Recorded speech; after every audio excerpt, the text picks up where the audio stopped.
Should you enjoy your project car, whether it's perfect or not? Let's talk about it.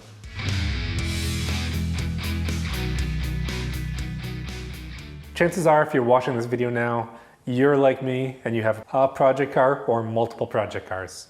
Let me know if you have a project car down in the comments on what it is. And if you are one of those people that are watching this video that has a project car, make sure you hit the like button. Now, if you follow the channel, I'm about to start my other project car, the Factory 5 GTM. But if you're wondering why I haven't started it today, it's because we have snow and my entire driveway is completely covered in ice. As much as I want to get it started and running, you know, I don't want to push it outside.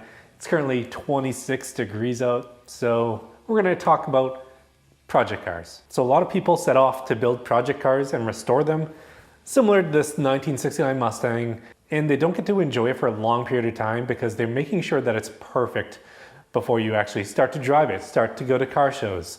In this video, I want to talk about that. And I want to kind of make the point that it's probably more enjoyable to drive a car that is not perfect on the road than it is to drive kind of a perfect car.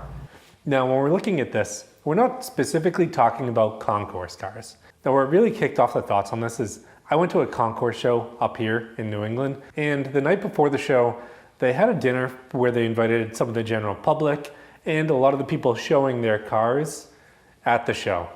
When I was talking to them, they're really talking about how they're going to get their car to the show. Now, the weather wasn't perfect, the roads were wet, and they were going to be wet in the morning.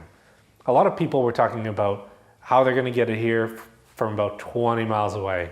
Pretty much every single one of them was trailering their car here, and they're trying to find spots to park their trailers. For me, owning a concourse car, and maybe for some of you out there, it's a little too anxious to have a car where you're afraid to get a rock chip or get it wet on the way to the show.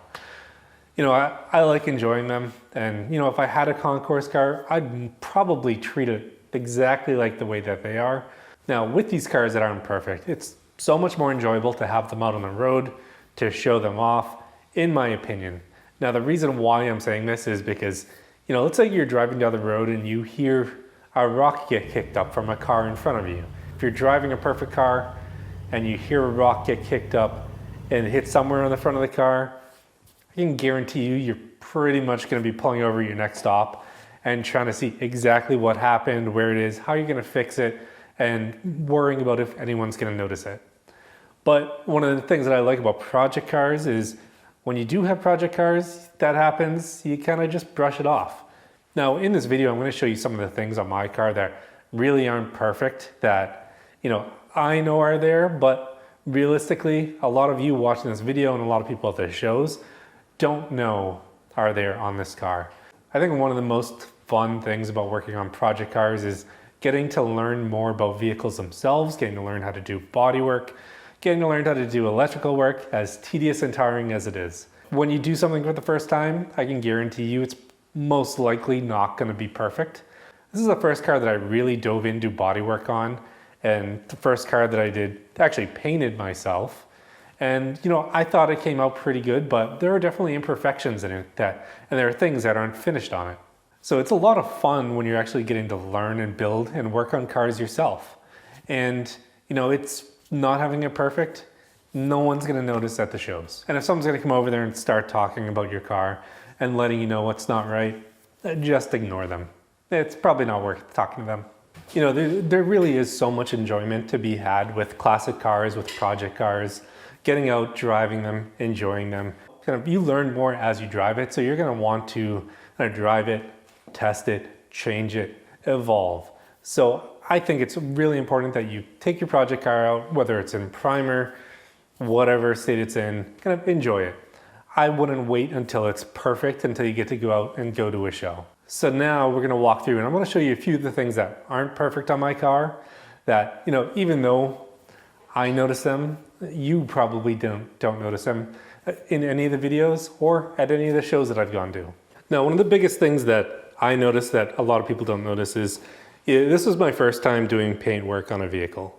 And while it looks good, but it actually looks pretty good close up and far away, there's a few things that I noticed that people don't really notice. So looking at the vehicle, you know, if you're a pretty good body man, you could probably pick up some of the issues But I think the one that really bothers me that I notice the most is actually right here on the door.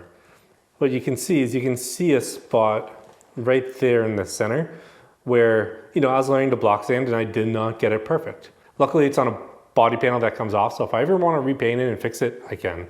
Now, one of the hardest part about building a car and painting a car, in my opinion, other than getting the paint right, is getting the panels on without causing any damage. Now, my first time pulling this together, you always have that risk where you're going to be putting a panel on and it's not going to fit perfect. You have to shim it. So when you do that, there's always that chance that you're going to chip a panel, and when you do that, you're going to notice it. Unfortunately, I painted this one in buff primer underneath. Doing it that way, it really shows up if there's a chip on it. So you end up using a lot of touch-up paint if you end up making contact. I did it in a few areas. I think around the headlight buckets is one of the harder ones. And then making sure that the doors are fitting, because it's hard to line doors up, and especially make sure that they open and close and you have good lines on the car. On the car behind me, there's supposed to be a matte black hood, and you need to spray that on. It goes from the cowl down to the hood, and then you have the lines around the outside. I do not have that on my car, and the reason why is because I really haven't had a chance to get a new air compressor where I can actually do some painting here. So that's going to be coming up at some point. On the interior, I started driving with a lot of the interior panels not in place. No one really noticed, or no one really cared or said anything to me. On the back, it took a while for me to get the fold down seats right and to make sure that they were working properly and to make sure they weren't scratching the sides. So when I was doing that, it took I was probably driving the car for 6 months without it. No one noticed, no one cared. People just wanted to see the car. People just wanted to see someone else's hard work, it shows. No one came up to me and said, hey, you're missing some parts. Now, other parts of the interior, I had some issues with some of the electrical work under the dash. Now, the dash itself, it was rattling a good amount last year, but that wasn't something that I was gonna let stop me from enjoying the car. It was a little bit annoying, but I put everything together just to get out there and drive. I actually don't think my heater is working in here right now because the heater box and the heater motor isn't wired up yet. So I'm still getting to enjoy it. Even if in the fall where I need to be a little bit warmer, I'll wear a sweatshirt or something. I'll deal with it. The vehicles that I build, they're really not perfect. They're all specifically built for me to enjoy them. And I really enjoy driving them. I really enjoy working on them and enjoy just taking them for a cruise up the coast when I can. Let me know down in the comments if you're similar to me where you'd rather work on, enjoy, and drive the car rather than have something be absolutely perfect. The big picture here is your car doesn't need to be perfect for you to get out there, drive it, and enjoy it. Thanks for tuning in this week for something a little bit different today on Smacky's Garage. I'll see you next time, and we'll probably make some more big progress on one of the cars.